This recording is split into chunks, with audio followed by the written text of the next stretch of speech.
Strange Case of Dr. Jekyll and Mr. Hyde by Robert Louis Stevenson. Chapter 1. Story of the Door. Mr. Utterson, the lawyer, was a man of rugged countenance that was never lighted by a smile, cold, scanty, and embarrassed in discourse, backward in sentiment, lean, long, dusty, dreary, and yet somehow lovable. At friendly meetings, and when the wine was to his taste, something eminently human beaconed from his eye, something indeed which never found its way into his talk, but which spoke not only in these silent symbols of the after-dinner phase, but more often and loudly in the acts of his life. He was austere with himself, drank gin when he was alone, to mortify a taste for vintages, and though he enjoyed the theatre, had not crossed the doors for 20 years. But he had an approved tolerance for others, sometimes wondering, almost with envy, at the high pressure of spirits involved in their misdeeds, and in any extremity inclined to help rather than to reprove. "I incline to Cain's heresy," he used to say quaintly. "I let my brother go to the devil in his own way." In this character, it was frequently his fortune to be the last reputable acquaintance and the last good influence in the lives of down-going men. And to such as these, so long as they came about his chambers, he never marked a shade of change in his demeanour. No doubt the feat was easy to Mr. Utterson, for he was undemonstrative at the best, and even his friendship seemed to be founded in a similar catholicity of good nature. It is the mark of a modest man to accept his friendly circle ready-made from the hands of opportunity. And that was the lawyer's way. His friends were those of his own blood or those whom he had known for the longest. His affections, like ivy, were the growth of time. They implied no aptness in the object. Hence, no doubt, the bond that united him to Mr. Richard Enfield, his distant kinsman, the well-known man about town. It was a nut to crack for many, what these two could see in each other, or what subject they could find in common. It was reported by those who encountered them in their Sunday walks that they said nothing, looked singularly dull, and would hail with obvious relief the appearance of a friend. For all that, the two men put the greatest store by these excursions, counted them the chief jewel of each week, and not only set aside occasions of pleasure, but even resisted the calls of business, that they might enjoy them uninterrupted. It chanced on one of these rambles that their way led them down by a by-street in a busy quarter of London.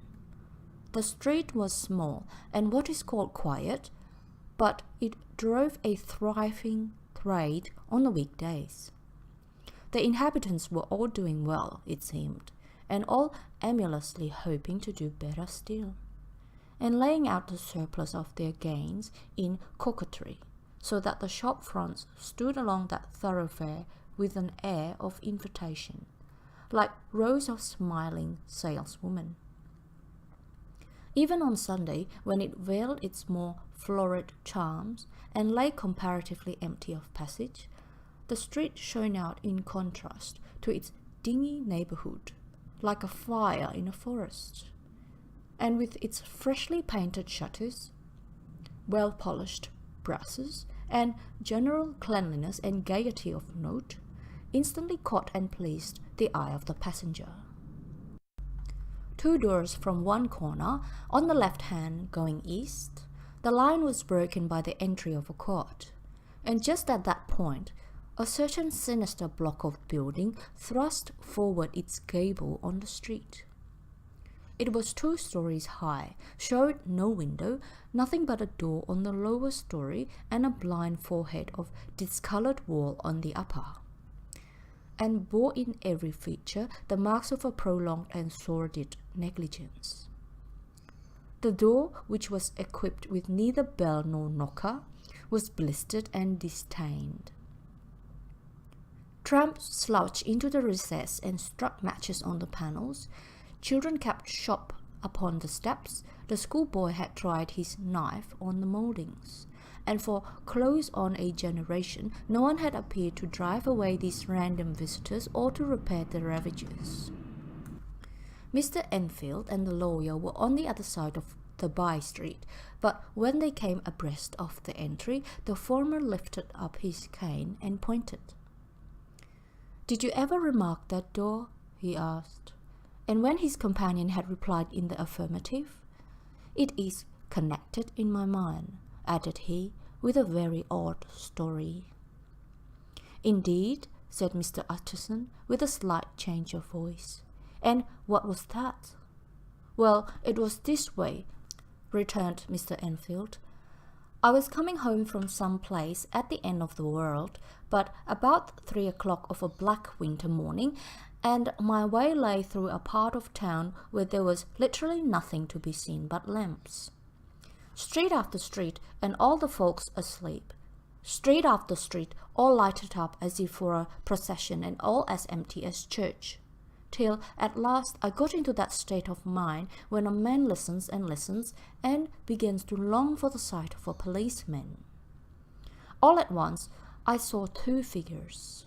One, a little man who was stumping along eastward at a good walk, and the other, a girl who of maybe 8 or 10, who was running as hard as she was able down across the street. Well, sir, the two ran into one another naturally enough at the corner. And then came the horrible part of the thing, for the man trampled calmly over the child's body and left her screaming on the ground. It sounds nothing to hear, but it was hellish to see. It wasn't like a man, it was like some damned juggernaut. I gave a view halloa, took to my heels, collared my gentleman, and brought him back to where there was already quite a group about the screaming child. He was perfectly cool and made no resistance, but gave me one look, so ugly that it brought out the sweat on me like running. The people who had turned out were the girl's own family, and pretty soon the doctor, for whom she had been sent, put in his appearance. Well, the child was not much the worse, more frightened, according to the sawbones, and there you might have supposed would be an end to it. But there was one curious circumstance. I had taken a loathing to my gentleman at first sight. So had the child's family, which was only natural. But the doctor's case was what struck me. He was the usual cut and dry apothecary, of no particular age and colour, with a strong Edinburgh accent, and about as emotional as a bagpipe.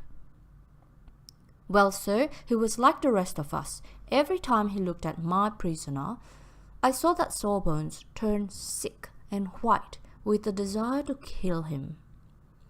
I knew what was in his mind, just as he knew what was in mine, and killing being out of the question, we did the next best. We told the man we could and would make such a scandal out of this as should make his name stink from one end of London to the other. If he had any friends or any credit, we undertook that he should lose them.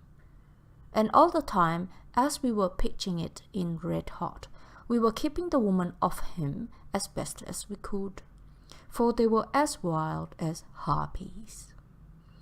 I never saw a circle of such hateful faces, and there was the man in the middle with a kind of black, sneering coolness, frightened too, I could see that, but carrying it off, sir, really like Satan.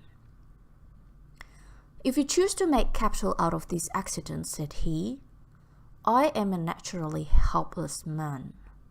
No gentleman but wishes to avoid a scene. says he. Name your figure. Well, we screwed him up to £100 for the child's family. He would have clearly liked to stick out, but there was something about the lot of us that meant mischief, and at last he struck. The next thing was to get the money, and where do you think he carried us but to that place with the door? Whipped out a key, went in, and presently came back with a matter of £10 in gold and a cheque for the balance on Celts, drawn payable to the bearer and signed with a name that I can't mention. Though it's one of the points of my story, but it was a name at least very well known and often printed. The figure was stiff, but the signature was good for more than that, if it was only genuine. I took the liberty of pointing out to my gentleman that the whole business looked apocryphal, and that a man does not, in real life, walk into a cellar door at 4 in the morning and come out of it with another man's cheque for close upon £100. But he was quite easy and sneering. Set your mind at rest, says he. I will stay with you till the banks open and cash the cheque myself. So we all set off, the doctor and the child's father and our friend and myself, and passed the rest of the night in my chambers. And next day, when we had breakfasted, went in a body to the bank. I gave him the cheque myself and said I had every reason to believe it was a forgery. Not a bit of it. The cheque was genuine. Toot toot, said Mr. Utterson. I see you feel as I do, said Mr. Enfield. Yes, it's a bad story, for my man was a fellow that nobody could have to do with. A really damnable man, and the person that drew the cheque is the very pink of the properties. Celebrated too, and what makes it worse, one of your fellows who do what they call good, blackmail, I suppose, an honest man paying through the nose for some of the capers of his youth. Blackmail House is what I call that place with the door in consequence. Though even that, you know, is far from explaining all, he added, and with the words fell into a vein of musing. From this he was recalled by Mr. Utterson, asking rather suddenly, "And you don't know if the drawer of the cheque lives there?" "A likely place, isn't it?" returned Mr. Enfield, "but I happen to have noticed his address. He lives in the same square or other."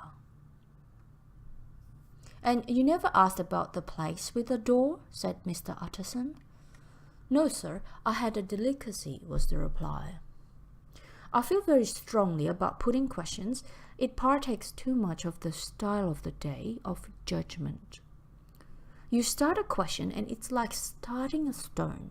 You sit quietly on top of a hill and away the stone goes, starting others, and presently some bland old bird, the last you would have thought of, is knocked on the head in his own back garden, and the family have to change their name. No, sir, I make it a rule of mine. The more it looks like Queer Street, the less I ask." "A very good rule too," said the lawyer. "But I have studied the place for myself," continued Mr. Enfield. "It seems scarcely a house. There is no other door, and nobody goes in or out of that one. But once in a great while, the gentleman of my adventure, there are 3 windows looking on the court on the first floor. None below. The windows are always shut, but they're clean. And then there is a chimney which is generally smoking, so somebody must live there. And yet it's not so sure, for the buildings are so packed together about that court, that it's hard to say where one ends and another begins." The pair walked on again for a while in silence, and then "Enfield," said Mr. Utterson, "that's a good rule of yours." "Yes, I think it is," returned Enfield. "But for all that," continued the lawyer, "there's one point I want to ask. I want to ask the name of that man who walked over the child." "Well," said Mr. Enfield, "I can't see what harm it would do. It was a man of the name of Hyde." Said Mr. Utterson. "What sort of a man is he to see?" "Well, he's not easy to describe. There is something wrong with his appearance. Something displeasing, something downright detestable. I never saw a man I so disliked, and yet I scarcely know why. He must be deformed somewhere. He gives a strong feeling of deformity, although I could not specify the point. He's an extraordinary looking man, and yet I really can name nothing out of the way. No, sir, I can make no hand of it. I can't describe him. And it's not want of memory, for I declare I can see him this moment." Mr. Utterson again walked some way in silence and obviously under a weight of consideration. "You're sure he used a key?" he inquired at last. "My dear sir," began Enfield, surprised out of himself. "Yes, I know," said Utterson. "I know it must seem strange. The fact is, if I do not ask you the name of the other party, it is because I know it already. You see, Richard, your tale has gone home. If you have been inexact in any point, you had better correct it." "I think you might have warned me," returned the other, with a touch of sullenness. "But I have been pedantically exact, as you call it. The fellow had a key, and what's more, he has it still. I saw him use it not a week ago." Mr. Utterson sighed deeply, but said never a word, and the young man presently resumed. "Here is another lesson to say nothing," said he. "I'm ashamed of my long tongue. Let us make a bargain never to refer to this again." "With all my heart," said the lawyer. "I shake hands on that, Richard."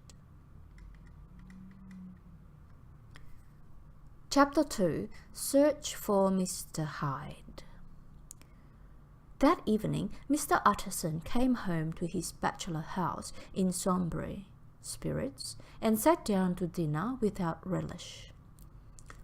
It was his custom of a Sunday, when this meal was over, to sit close by the fire, a volume of some dry divinity on his reading desk, until the clock of the neighbouring church rang out the hour of 12, when he would go soberly and gratefully to bed.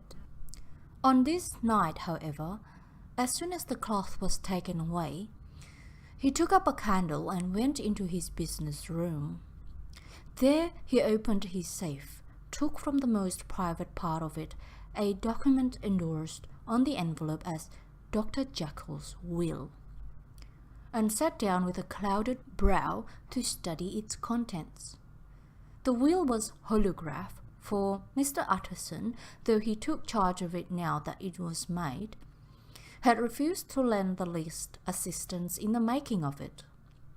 It provided not only that, in case of the decease of Henry Jekyll, M.D., D.C.L., LLD, FRS, etc., all his possessions were to pass into the hands of his friend and benefactor, Edward Hyde.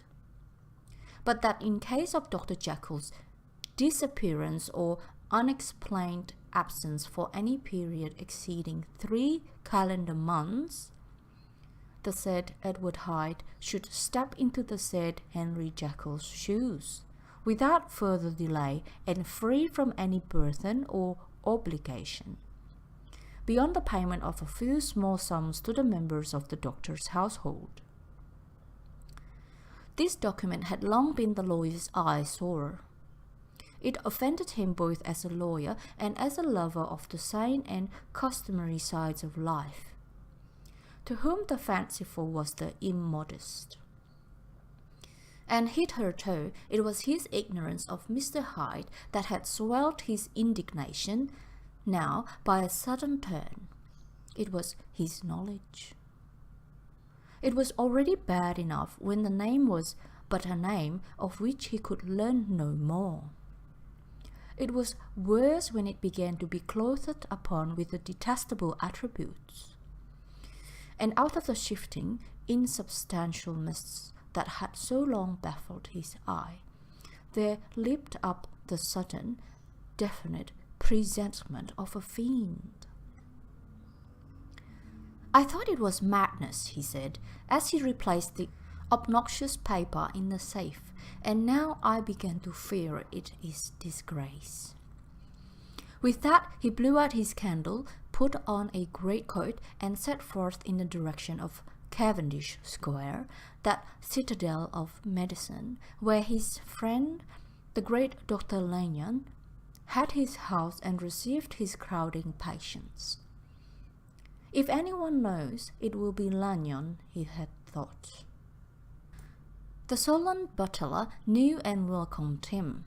He was subjected to no stage of delay, but ushered direct from the door to the dining room, where Dr. Lanyon sat alone over his wine.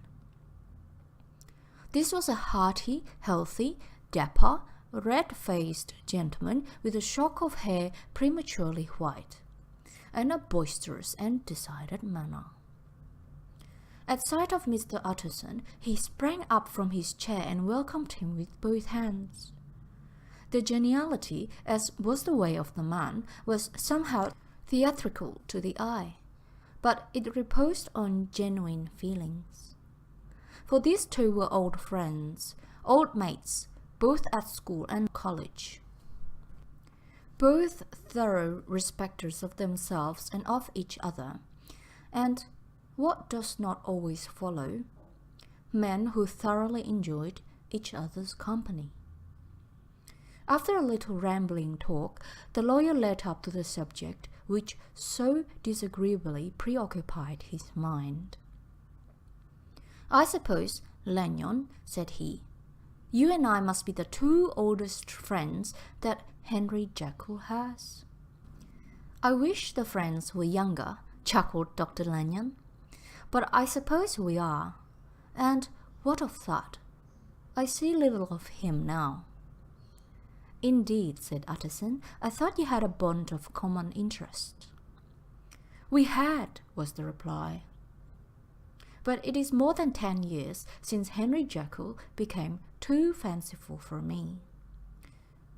He began to go wrong in mind, and though of course I continue to take an interest in him for old sake's sake, as they say, I see and I have seen devilish little of the man. Such unscientific balderdash," added the doctor, flushing suddenly purple, "would have estranged Damon and Pythias." This little spirit of temper was somewhat of a relief to Mr. Utterson. They have only differed on some point of science, he thought, and being a man of no scientific passions, except in the matter of conveyancing, he even added, "It is nothing worse than that." He gave his friend a few seconds to recover his composure, and then approached the question he had come to put. "Did you ever come across a protege of his? One Hyde?" he asked. "Hyde?" repeated Lanyon. "No, never heard of him. Since my time." That was the amount of information that the lawyer carried back with him to the great dark bed on which he tossed to and fro, until the small hours of the morning began to grow large. It was a night of little ease to his toiling mind, toiling in mere darkness and besieged by questions. 6 o'clock struck on the bells of the church that was so conveniently near to Mr. Utterson's dwelling, and still he was digging at the problem. Hitherto it had touched him on the intellectual side alone, but now his imagination also was engaged, or rather enslaved. And as he lay and tossed in the gross darkness of the night and the curtained room, Mr. Enfield's tale went by before his mind in a scroll of lighted pictures. He would be aware of the great field of lamps of a nocturnal city, then of the figure of a man walking swiftly, then of a child running from the doctor's, and then these met, and that human juggernaut trod the child down and passed on regardless of her screams. Or else he would see a room in a rich house where his friend lay asleep, dreaming and smiling at his dreams, and then the door of that room would be opened, the curtains of the bed plucked apart, the sleeper recalled, and lo! there would stand by his side a figure to whom power was given. And even at the dead hour, he must rise and do its bidding. The figure in these two faces haunted the lawyer all night, and if at any time he dozed over, it was but to see it glide more stealthily through the sleeping houses, or move the more swiftly and still the more swiftly, even to dizziness, through wider labyrinths of lamp-lighted city, and at every street corner crush a child and leave her screaming. And still the figure had no face by which he might know it. Even in his dreams it had no face, or one that baffled him and melted before his eyes. And thus it was that there sprang up and grew apace in the lawyer's mind a singularly strong, almost an inordinate, curiosity to behold the features of the real Mr. Hyde. If he could but once set eyes on him, he thought the mystery would lighten and perhaps roll altogether away, as was the habit of mysterious things when well examined. He might see a reason for his friend's strange preference or bondage, call it which you please, and even for the startling clause of the will. At least it would be a face worth seeing, the face of a man who was without bowels of mercy, a face which had but to show itself to rise up in the mind of an unimpressionable Enfield, a spirit of enduring hatred. From that time forward, Mr. Utterson began to haunt the door in the by-street of shops. In the morning before office hours, at noon when business was plenty, and time scarce, at night under the face of the fogged city moon, by all lights and at all hours of solitude or concourse, the lawyer was to be found on his chosen post. If he be Mr. Hyde, he had thought, I shall be Mr. Seek. And at last his patience was rewarded. It was a fine dry night, frost in the air, the streets as clean as a ballroom floor, the lamps unshaken by any wind, drawing a regular pattern of light and shadow. By 10 o'clock, when the shops were closed, the by-street was very solitary and, in spite of the low growl of London from all round, very silent. Small sounds carried far, domestic sounds out of the houses were clearly audible on either side of the roadway, and the rumour of the approach of any passenger preceded him by a long time. Mr. Utterson had been some minutes at his post when he was aware of an odd, light footstep drawing near. In the course of his nightly patrols, he had long grown accustomed to the quaint effect with which the footfalls of a single person, while he is still a great way off, suddenly spring out distinct from the vast hum and clatter of the city. Yet his attention had never been before so sharply and decisively arrested, and it was with a strong, superstitious prevision of success that he withdrew into the entry of the court. The steps drew swiftly nearer and swelled out suddenly louder as they turned the end of the street. The lawyer, looking forth from the entry, could soon see what manner of man he had to deal with. He was small and very plainly dressed, and the look of him, even at that distance, went somehow strongly against the watcher's inclination. But he made straight for the door, crossing the roadway to save time, and as he came, he drew a key from his pocket, like one approaching home. Mr. Utterson stepped out and touched him on the shoulder as he passed. "Mr. Hyde, I think?"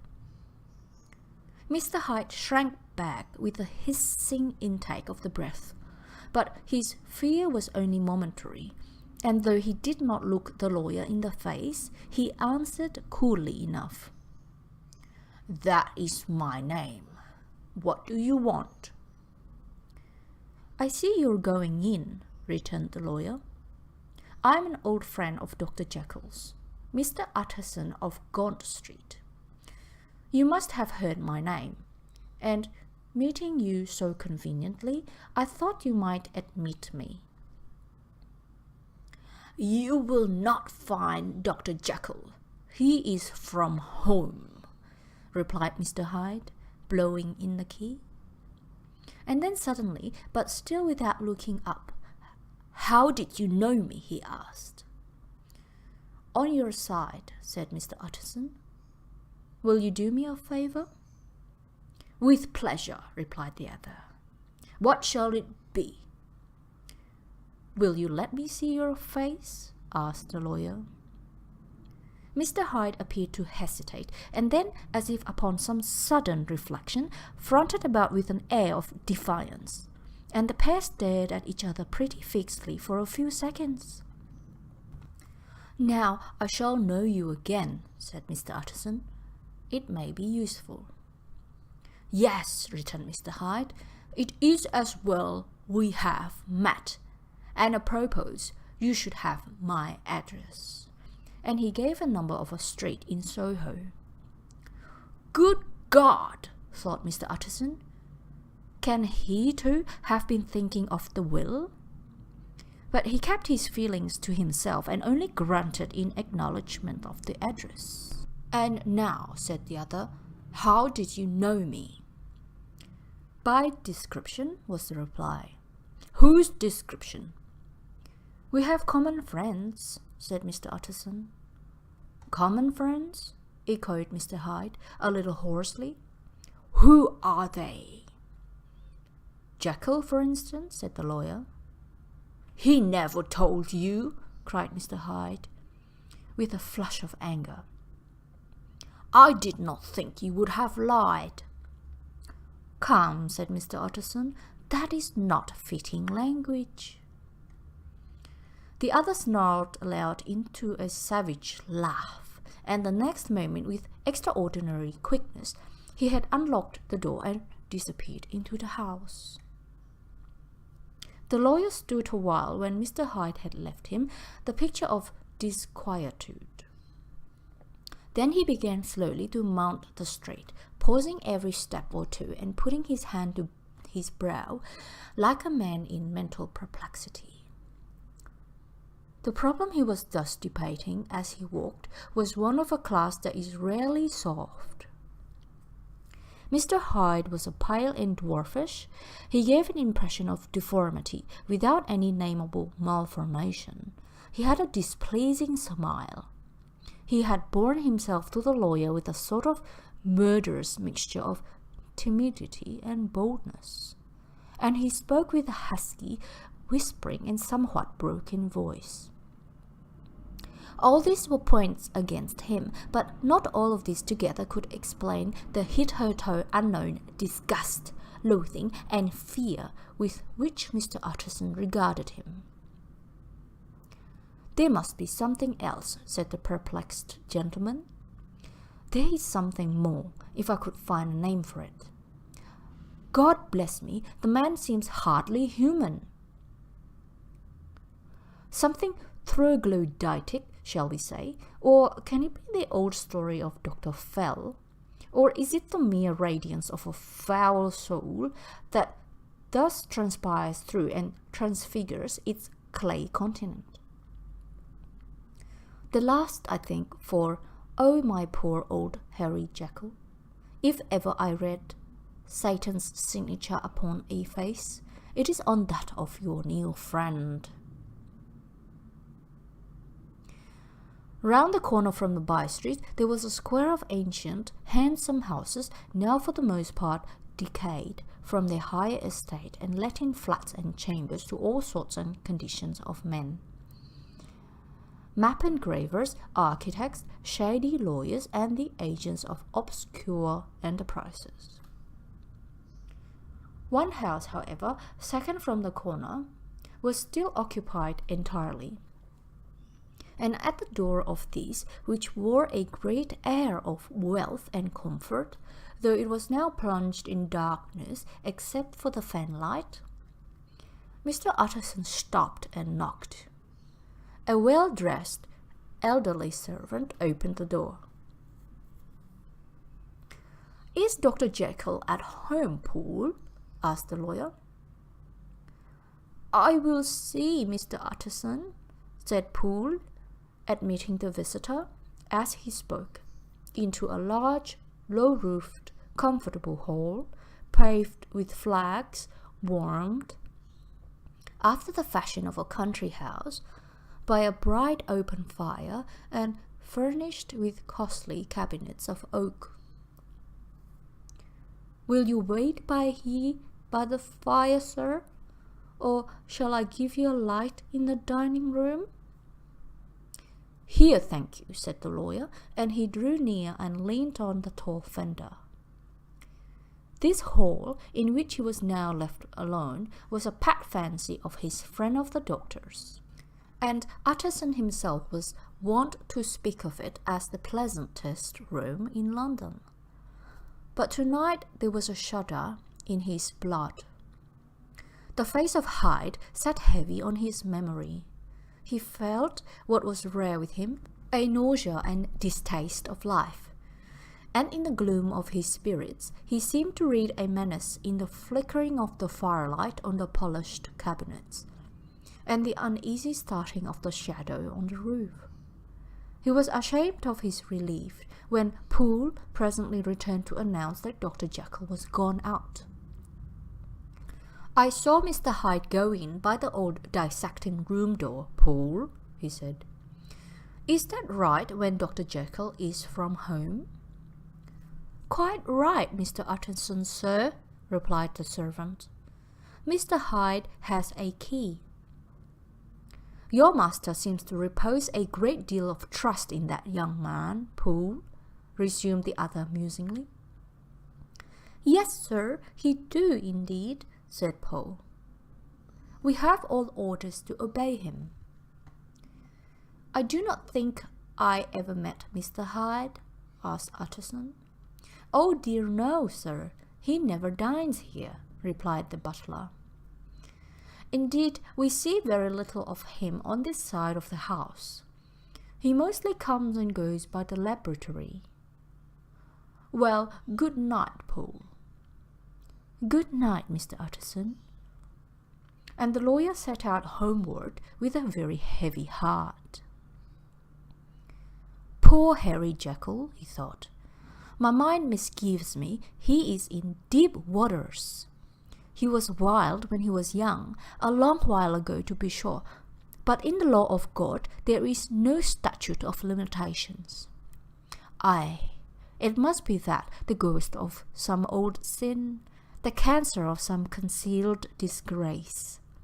Punishment coming. Pede claudo. years after memory has forgotten and self-love condoned the fault. And the lawyer, scared by the thought, brooded a while on his own past, groping in all the corners of memory, lest by chance some jack-in-the-box of an old iniquity should leap to light there.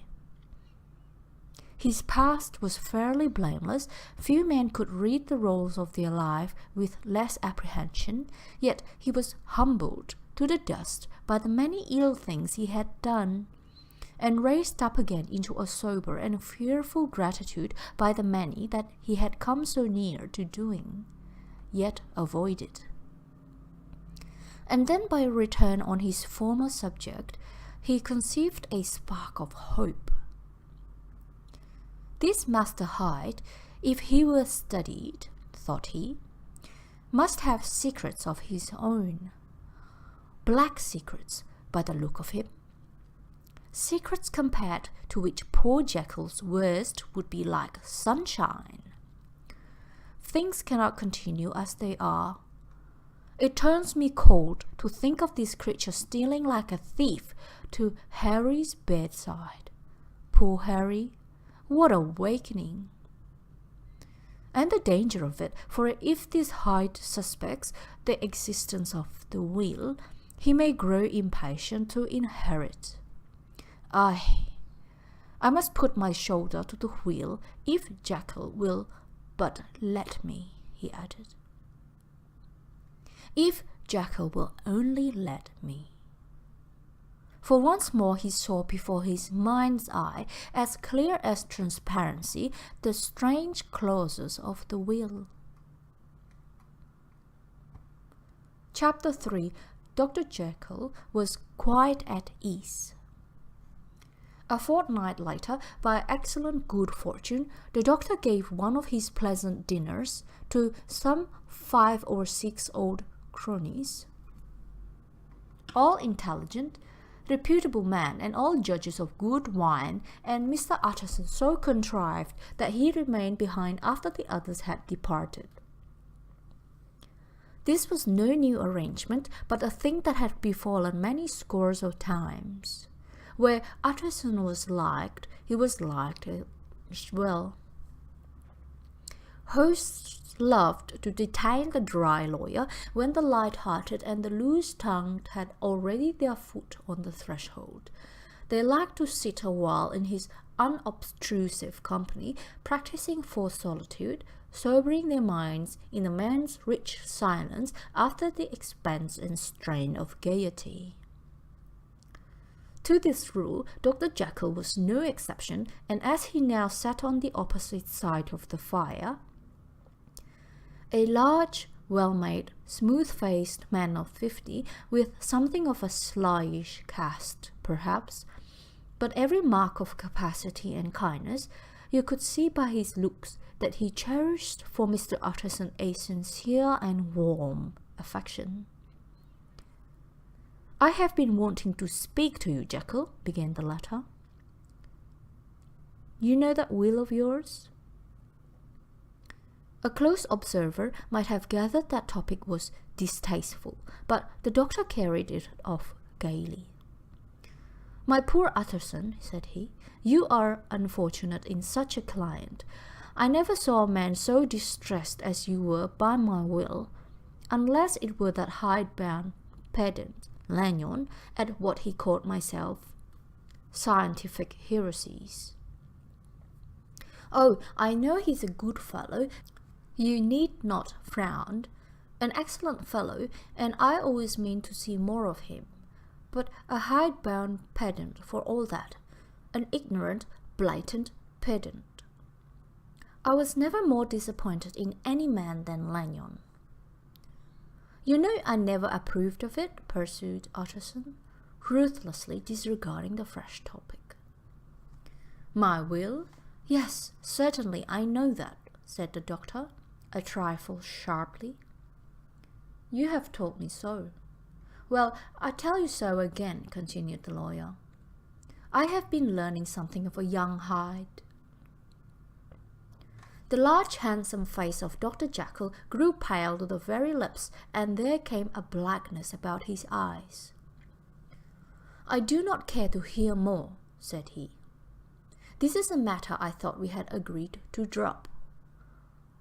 "What I heard was abominable," said Utterson. "It can make no change. You do not understand my position," returned the doctor, with a certain incoherency of manner. "I am painfully situated, Utterson. My position is a very strange one. It is one of those affairs that cannot be mended by talking." "Jekyll," said Utterson, "you know me. I am a man to be trusted. Make a clean breast of this in confidence, and I make no doubt I can get you out of it." "My good Utterson," said the doctor, "this is very good of you. This is downright good of you, and I cannot find words to thank you in. I believe you fully. I would trust you before any man alive, aye, before myself, if I could make the choice. But indeed it isn't what you fancy. It is not so bad as that. And just to put your good heart at rest, I will tell you one thing. The moment I choose, I can be rid of Mr. Hyde. I give you my hand upon that, and I thank you again and again, and I will just add one little word, Utterson, that I'm sure you'll take in good part. This is a private matter, and I beg of you to let it sleep." Utterson reflected a little, looking in the fire. "I have no doubt you are perfectly right," he said at last, getting to his feet. "Well, but since we have touched upon this business, and for the last time, I hope," continued the doctor, "there is one point I should like you to understand. I have really a very great interest in poor Hyde. I know you have seen him, he told me so, and I fear he was rude. But I do sincerely take a very great interest in that young man. And if I'm taken away, Utterson, I wish you to promise me that you will bear with him and get his rights for him. I think you would if you knew all, and it would be a weight off my mind if you would promise." "I can't pretend that I shall ever like him," said the lawyer. "I don't ask that," pleaded Jekyll, laying his hand upon the other's arm. "I only ask for justice. I only ask you to help him for my sake, when I'm no longer here." Utterson heaved an irrepressible sigh. "Well," said he, "I promise." Chapter 4. The Carew Murder Case. Nearly a year later, in the month of October 18, London was startled by a crime of singular ferocity and rendered all the more notable by the high position of the victim. The details were few and startling. A maidservant living alone in a house not far from the river had gone upstairs to bed about 11. Although a fog rolled over the city in the small hours, the early part of the night was cloudless, and the lane which the maid's window overlooked was brilliantly lit by the full moon. It seems she was romantically given, for she sat upon her box, which stood immediately under the window, and fell into a dream of musing. Never, she used to say, with streaming tears, when she narrated that experience, never had she felt more at peace with all men or thought more kindly of the world. And as she so sat, she became aware of an aged and beautiful gentleman with white hair, drawing near along the lane, and advancing to meet him another and very small gentleman, to whom at first she paid less attention. When they had come within speech, which was just under the maid's eyes, the older man bowed and accosted the other with a very pretty manner of politeness. It did not seem as if the subject of his address were of great importance, indeed, from his pointing, it sometimes appeared as if he were only inquiring his way. But the moon shone on his face as he spoke, and the girl was pleased to watch it. It seemed to breathe such an innocence and old-world kindness of disposition, yet with something high too, as of a well-founded self-content. Presently her eye wandered to the other, and she was surprised to recognize in him a certain Mr. Hyde, who had once visited her master, and for whom she had conceived a dislike. He had in his hand a heavy cane, with which he was trifling, but he answered never a word, and seemed to listen with an ill-contained impatience. And then all of a sudden he broke out in a great flame of anger, stamping with his foot, brandishing the cane, and carrying on, as the maid described it, like a madman. The old gentleman took a step back with the air of one very much surprised and a trifle hurt, and at that Mr. Hyde broke out of all bounds and clubbed him to the earth. And next moment, with ape-like fury, he was trampling his victim underfoot and hailing down a storm of blows, under which the bones were audibly shattered, and the body jumped upon the roadway. At the horror of these sights and sounds, the maid fainted.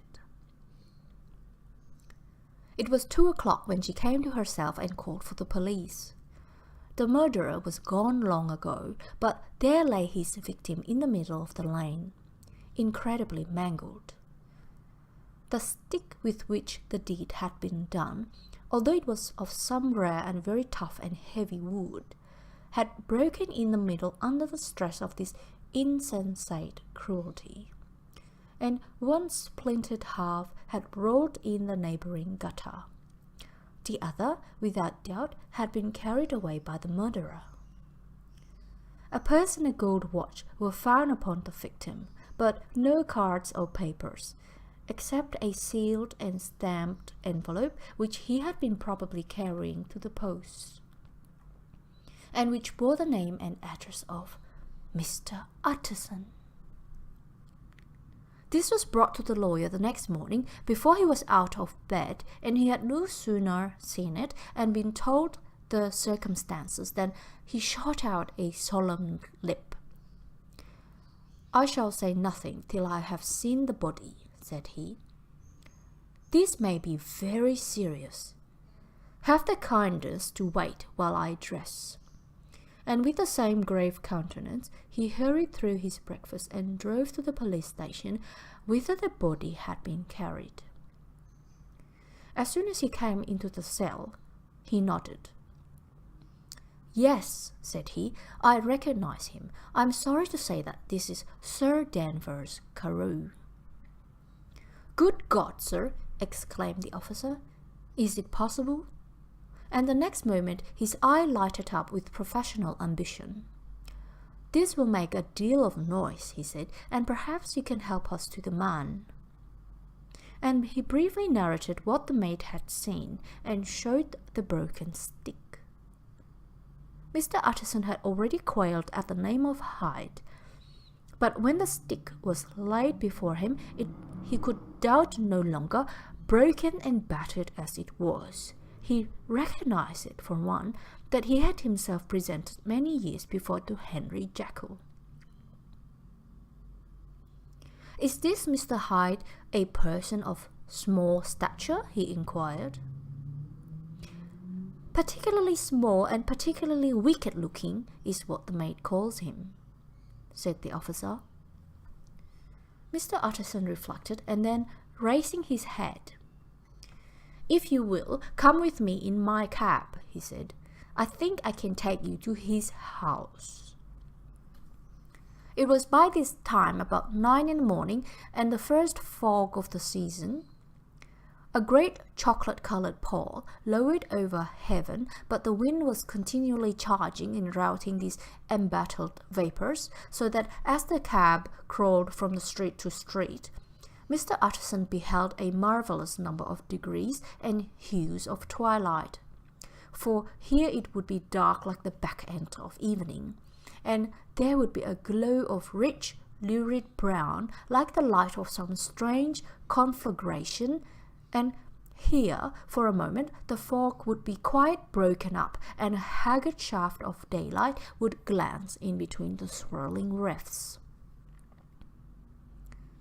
The dismal quarter of Soho, seen under the changing glimpses, with its muddy ways and slatternly passengers, and its lamps, which had never been extinguished or had been kindled afresh to combat this mournful re-invasion of darkness, seemed, in the lawyer's eyes, like a district of some city in a nightmare.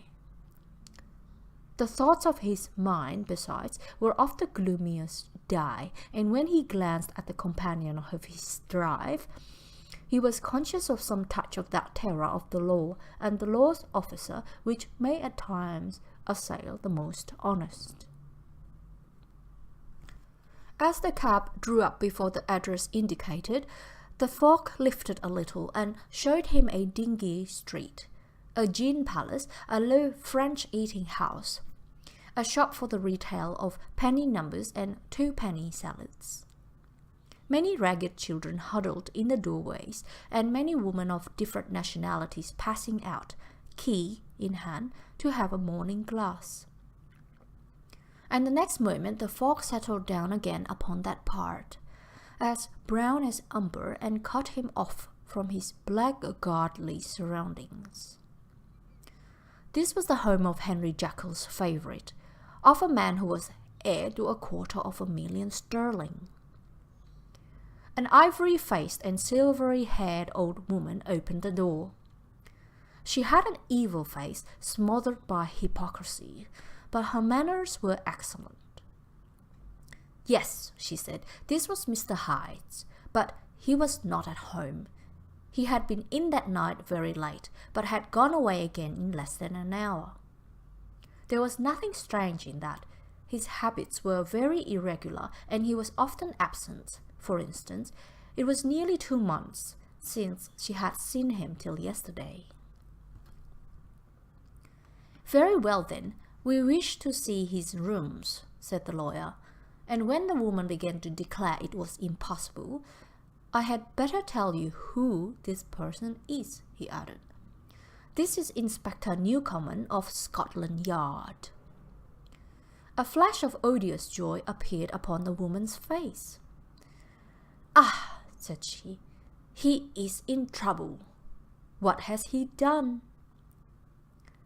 Mr. Utterson and the inspector exchanged glances. He don't seem a very popular character, observed the latter.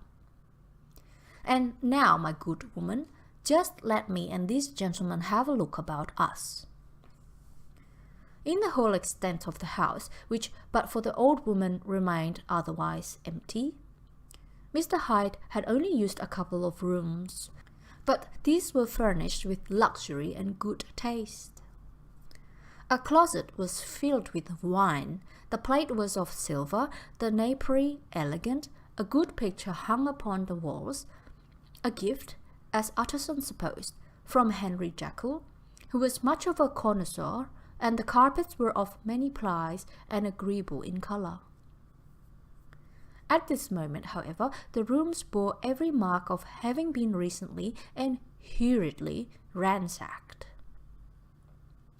Clothes lay about the floor with their pockets inside out.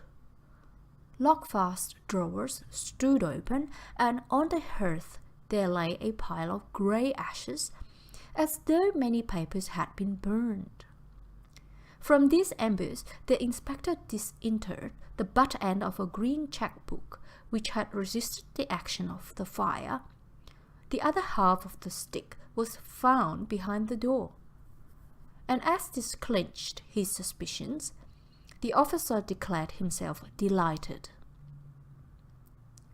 A visit to the bank, where several £1,000s were found to be lying to the murderer's credit, completed his gratification. "You may depend upon it, sir," he told Mr. Utterson. "I have him in my hand. He must have lost his head, or he never would have left the stick, or above all, burned the cheque-book. Why, money's life to the man. We have nothing to do but wait for him at the bank and get out the handbills." This last, however, was not so easy of accomplishment, for Mr. Hyde had numbered few familiars. Even the master of the servant maid had only seen him twice.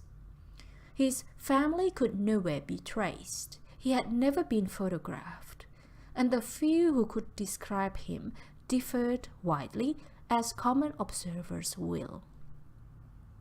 Only on one point were they agreed, and that was the haunting sense of unexpressed deformity with which the fugitive impressed his beholders.